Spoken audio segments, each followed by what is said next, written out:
Meus amados e meus irmãos, nós estamos de volta mais uma vez para trazermos mais uma lição da nossa escola bíblica dominical. Lembrando aos irmãos que nós ainda estamos estudando sobre o verdadeiro pentecostalismo. E a lição de hoje é a lição de número 11. Será ministrada no dia 14 de março de 2021. O tema de hoje, compromissados com a evangelização. É uma das responsabilidades da igreja. E eu e você, como integrantes da igreja, nós precisamos estar incumbidos dessas responsabilidades, compromissados com a evangelização. Uma pessoa que é compromissada com a evangelização, ela não despreza a escola bíblica, ela não despreza a evangelização, porque ambas andam de mãos dadas. Então te convido a ficar comigo até o final desse vídeo. Se é inscrito, curte, compartilha e nos ajuda. Se não é, está pela primeira vez nesse canal, se inscreve aqui, embaixo nesse botãozinho vermelho, deixa ativadas as notificações, sempre dando uma olhada nas descrições e, claro, sempre sendo um apoiador desse canal. Romanos capítulo 1, verso 16 é o nosso texto áureo. Leia comigo. Porque não me envergonho do evangelho de Cristo, pois é poder de Deus para a salvação de todo aquele que crê, primeiro do judeu e também do grego. Verdade prática. A nossa responsabilidade para a salvação de todos os seres humanos, mediante o evangelho de nosso Senhor Jesus Cristo, nos torna servo de todos. Muito interessante a nossa verdade prática, muito rica a nos informar de que quando nós cumprimos o papel da evangelização, nós ao mesmo tempo estamos dizendo que nós somos servos de todos, que nós estamos disponíveis para que sejamos instrumentos de Deus nessa responsabilidade, nesse compromisso, nessa missão, que é a missão da igreja, discipular e evangelizar. Mas hoje nós queremos nos prender apenas na evangelização, pois é um assunto onde a gente percebe que a gente está no vermelho, que nós estamos deixando a desejar nesse compromisso, nessa responsabilidade. Há 60 anos atrás, 40 anos atrás, a gente via que as nossas igrejas elas eram mais preocupadas com a evangelização, tanto a evangelização nacional como até mesmo internacional. Hoje a gente fica olhando os noticiários, os informativos missionários e percebe que a gente já não tem mais o mesmo pique que tinha 30, 40 anos atrás, quando se tratava do assunto da evangelização. Então nós precisamos voltar a caminhar, a impregnar em nossos projetos de evangelização essa responsabilidade, esse compromisso. E se perdemos de vista esse compromisso, vamos voltar para o eixo, vamos voltar para esse ensinamento de evangelização, porque fazendo assim, nós estamos cumprindo o ID de Cristo. Fazendo assim, nós estamos cumprindo a responsabilidade de um autêntico, de um verdadeiro cristão, que está envolvido na evangelização. Então, meus amados, vamos continuar firmes, sempre crendo que o nosso Deus, Ele nos dará força. Que aonde nós estamos, quem sabe, deixando a desejar, aonde nós não estamos conseguindo, Deus vai nos dar um projeto, Deus vai nos fazer alcançar um nível do qual nós venhamos cumprir essa responsabilidade como igreja, como cristão da última hora, como crente verdadeiro, de estar se ombreando a evangelização. A nossa introdução, ela inicia dizendo: o reino de Deus cresce à medida que os pecadores vão se convertendo ao Senhor Jesus. A igreja é a única agência do reino de Deus, escolhida pelo Senhor Jesus para levar a mensagem do Evangelho a um mundo que parece, por causa do pecado, perece. Com isso, nós estamos dando continuidade ao trabalho que Jesus começou. Isso aponta para a importância da evangelização e da obra missionária. O primeiro ponto da nossa lição a evangelização como prioridade. Então, meus amados, quando nós priorizarmos o que é essencial, que no caso aqui da nossa lição de hoje é a evangelização, nós vamos estar com a mente consciente de que é uma responsabilidade nossa. Não é responsabilidade do governo, não é responsabilidade de anjos, não é responsabilidade só de missionários, só de pastores, é de toda a igreja, de toda nova criatura, de todo aquele que nasceu de novo, que experimentou o novo nascimento, essa responsabilidade de evangelização. Então, quando nós colocarmos em prioridade a evangelização, a obra missionária, nós vamos estar cumprindo fielmente a nossa responsabilidade, o nosso chamado. O primeiro tópico fala sobre evangelho. Então, a palavra evangelho, aqui o comentarista ele vai dar um enfoque, a etimologia da palavra evangelho, e como a gente leu no nosso textual, é poder de Deus e salvação para aquele que crê. Então, o evangelho, ela é boas notícias, é uma boa notícia acerca de salvação, é as boas novas, o ministério de Cristo, é a vida de Cristo, é a obra redentora de Cristo sendo pregada à humanidade. Então, o evangelho, por mais, vamos dizer, que resumido que seja a mensagem, mas o principal objetivo é anunciar Cristo a todos, e em todos os lugares. Então, nós precisamos viver o evangelho. O segundo tópico, o único Salvador do mundo. O evangelho, irmão, são as boas novas. Ele tem como propósito anunciar não um caminho, mas o caminho. Não tem como propósito anunciar um Salvador, mas o Salvador. O evangelho ele não tem como propósito dizer que a direção pode ser aquela, não. Ele diz a direção é aquela. É a cruz do Calvário, é Cristo Jesus. Ele é o caminho, Ele é a verdade, Ele é aquele que prepara e leva o homem ao encontro com Deus. Quem está em Cristo está no Pai, e o Pai está nele, porque Jesus é o único mediador entre os homens e Deus, entre Deus e os homens. Cristo Jesus, Ele é o caminho. Então, nós precisamos entender que fora de Jesus não há Salvador, fora de Jesus não há salvação, fora de Jesus não há outro escape, fora de Jesus só há perdição, só há condenação, fora de Jesus só é uma sentença, o inferno. Fora de Jesus não tem uma outra saída para a alma que pecar, porque ela vai perecer. Então, quando nós estamos em Cristo, nós temos a certeza de que nós estamos no lugar certo, de que nós estamos de volta em Deus, que aquilo que Adão perdeu lá no Jardim do Éden, que foi o seu lugar, a sua autoridade ao lado de Deus, em Cristo, nós tomamos isso de volta. Em Cristo nós podemos desfrutar desse lugar que é estar no Senhor, é estar de volta para Deus.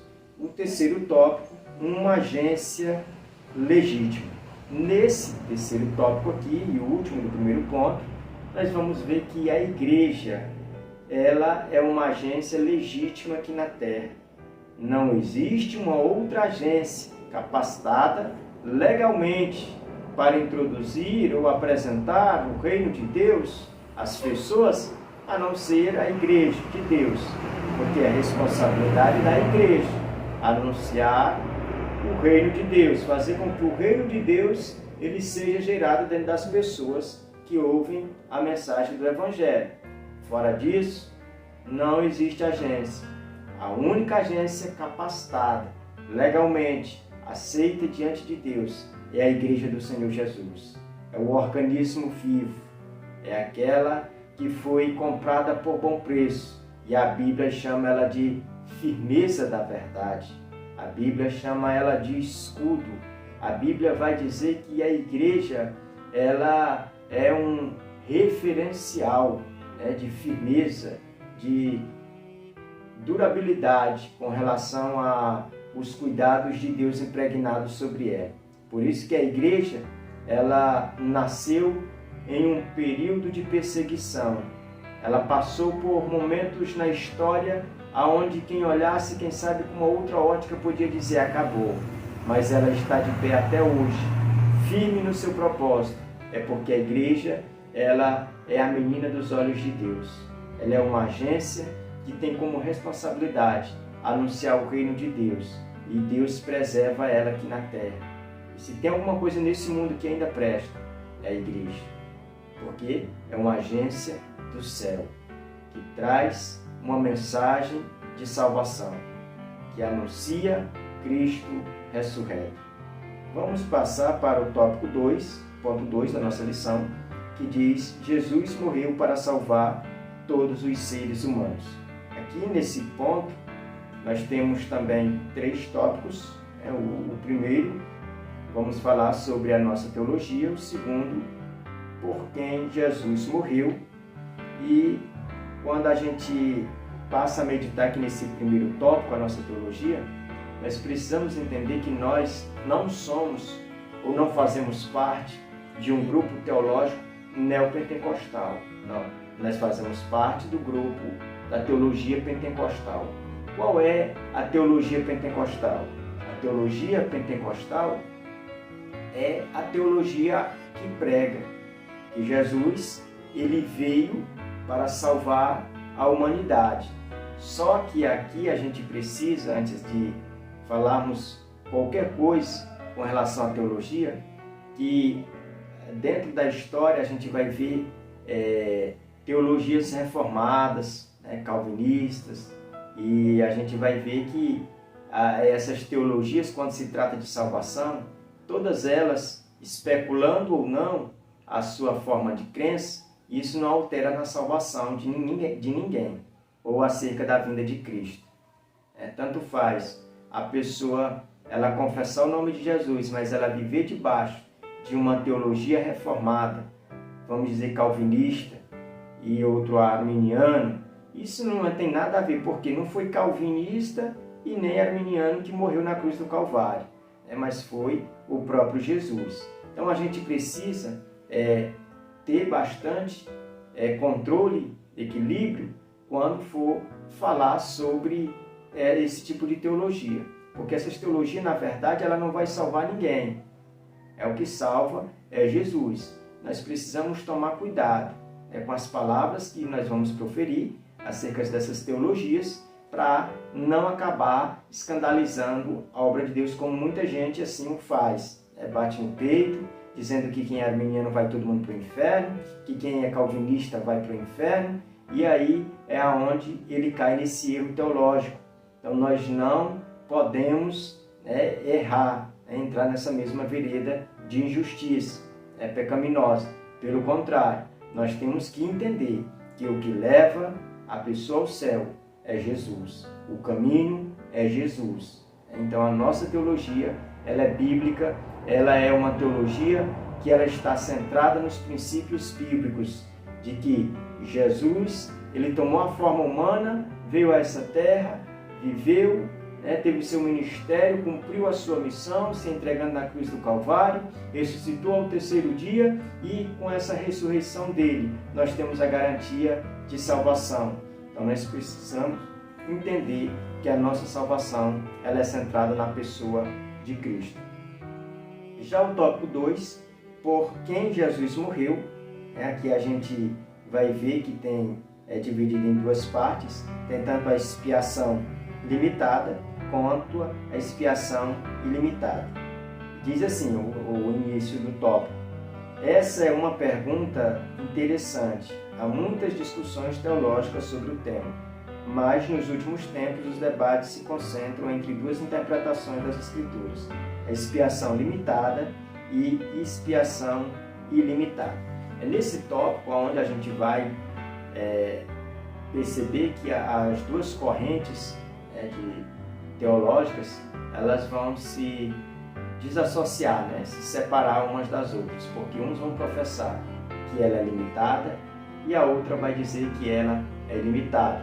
Mas eu já, de antemão, quero dizer aos irmãos que estão nos assistindo que essas duas correntes, né, de pensamentos teológicos, elas não podem influenciar, né, ou querer limitar o poder de Cristo, o sacrifício de Cristo. Quando a gente entra por esse caminho de achar que o achismo, de achar que a teologia explicada, ou a ilimitada ou a limitada, ela vem estar acima do sacrifício de Cristo, aí nós vamos estar abolindo, né? Mas nós precisamos estudar com afinco um assunto como esse e professar nossa fé naquilo que está emanando da verdadeira doutrina bíblica. E não podemos nos basear em cima de experiências humanas para determinar acerca da salvação. Lembrando aos irmãos que a salvação é em Cristo, que a salvação, ela como sendo ilimitada, ela existe algumas regras. Por exemplo, ela é suficiente para salvar a humanidade toda, mas ela só é eficiente na vida dos que creem. Não tem como uma pessoa que não crê ser salva. Não tem como uma pessoa ser salva contra a sua vontade. Ela, para ser salva, ela tem que crer. Então, a salvação ela só vai ser eficiente na vida desse que crê. Mas ela é suficiente para perdoar o pecado da humanidade inteira. Se a humanidade inteira se arrepender, o sacrifício de Cristo é válido para todos. Mas só é eficiente na vida dos que creem. Ponto 3 da nossa lição, evangelização local e transcultural. Aqui, irmãos, nós estamos diante de um ponto onde nós vamos aprender um pouquinho sobre a maior, vamos dizer, o maior desafio da igreja atual, né, acerca da evangelização cultural ou transcultural, local ou transcultural. E o primeiro tópico, a evangelização. Segundo, nós vamos falar sobre as missões, mas eu quero me prender apenas aqui no último, que é o desafio hoje, que diz assim: e Jesus disse, o campo é o mundo. Ele não disse que o campo é Jerusalém, nem a Judéia, nem Roma, nem minha cidade e a tua. Jesus disse para primeiro pregar em Jerusalém, depois na Judéia, depois em Samaria e depois ser testemunha até os confins da terra. Mas mandou pregar tanto em Jerusalém como em toda a Judéia e Samaria até os confins da terra. Então perceba, irmãos, que o maior desafio hoje da igreja, quando se trata de evangelização e missão, é essa preparação, para essa saída, para essa responsabilidade, para cumprir, essa responsabilidade. E eu sei que é uma promessa, mas que essa promessa ela precisa ser buscada. A gente precisa, para ver o cumprimento dessa promessa, a gente precisa perseverar, em se dedicar ao ensino, em aprender acerca do que é uma mensagem transcultural, e ter a forma de adentrar em um determinado local para falar do Evangelho. Tudo isso constitui desafios para os dias de hoje. Então a gente precisa entender que os desafios são inúmeros. Mas se a igreja primitiva, que não tinha o que nós temos hoje, conseguiu, em um pequeno espaço de tempo, eu acho que 50 anos, eles conseguiram cumprir, a sua responsabilidade, levar o Evangelho em todas as partes do mundo desconhecido da sua época. Por que nós estamos encontrando essa dificuldade tamanha? Por que nós estamos vendo esses desafios com um olhar de impossibilidade? Nós precisamos entender que os desafios eles sempre vão existir, que as barreiras vão sempre existir, mas nós também precisamos entender que nós estamos debaixo de uma promessa, que nós temos uma promessa de Cristo, de ser testemunha, aonde quer que a gente vai. Então existe aí a internet para a gente pregar, anunciar o Evangelho através da internet, entrar em condomínios fechados através de uma mensagem, de mídia. Nós podemos também anunciar o Evangelho através de rádios, através de canais de mídias. Então, às vezes o que está faltando, ou esses desafios que estão surgindo, às vezes é criado por nós mesmos. É nós que estamos levantando esses desafios, essas barreiras, essas dificuldades. É nós que estamos levantando uma dificuldade de anunciar o Evangelho até mesmo na localidade onde nos encontramos. Então nós precisamos ter perseverança. Nós precisamos nos levantar e perseverar para vermos o cumprimento dessa promessa, para vermos o compromisso da evangelização sendo executado, sendo trabalhado. Então que Deus abençoe. Até o nosso próximo encontro, em nome de Jesus.